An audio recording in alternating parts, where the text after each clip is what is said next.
Мистика айдарының оқырмандары, тылсым күш секілді құбылыстардың мына өмірде барына өз басым сенбейтінмін.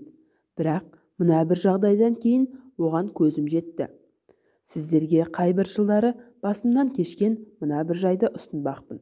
Бұл оқиға әлі күнге дейін есімнен кетпейді. Қыстың күні автобус күтіп аялдамада тұр едім. Қараңғы түсе бастаған кешқұрым уақыт. Бір кезде артымнан біреу түрткендей болды. Бұрылып қарасам, бір орыс кемпір қарап тұр. Қолындағы ұялы телефонын алып, маған ұсына беріп, былай деді: «Доча, ты же знаешь, что я слепа. Подскажи, сколько сейчас время?» деді.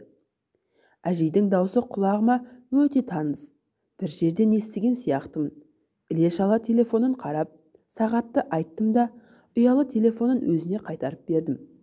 Жаңағы дауыс әлемге белгілі Ванга әжейдің даусы екені есіме түсіп, бұрылып артыма қарасам, әжей жоқ.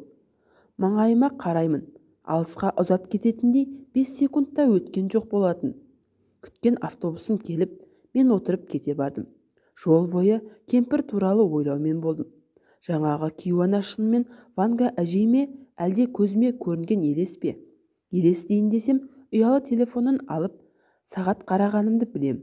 Егер елес демейтін болсам, әже үшті-күйлі қайда жоғалып кетті? Осылайша әлі күнге дейін таңым бар.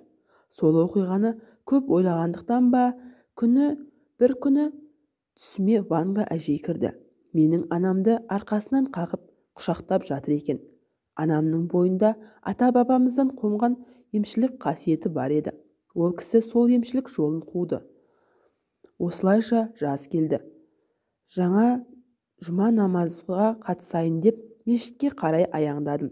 Мешіт сыртындағы қақпада кіре бере қайыр сұрап тұрғандардың арасынан бір адам ерекшеленіп көзіме шалынды. Өйткені шіліңгір шілдеде үстіне ою киізден тігілген шапан мен басына айыр қалпақ киіп алған. Ішімнен мына адам қалай ыстықтамайды деп ойлап қоямын. Қасынан өте бергенде балам, бақытты бол деп қолын жайды. Шыққанда берермін деп қасынан өте бердім. Осылайша мешітке кіріп кеттім. Намаз аяқталған соң мешіттен шығып, қайтар жолмен келе жатқанда бағана көрген қарияны тағы да кездестірдім. Ойланбастан 500 теңгені ұстатып кете бардым.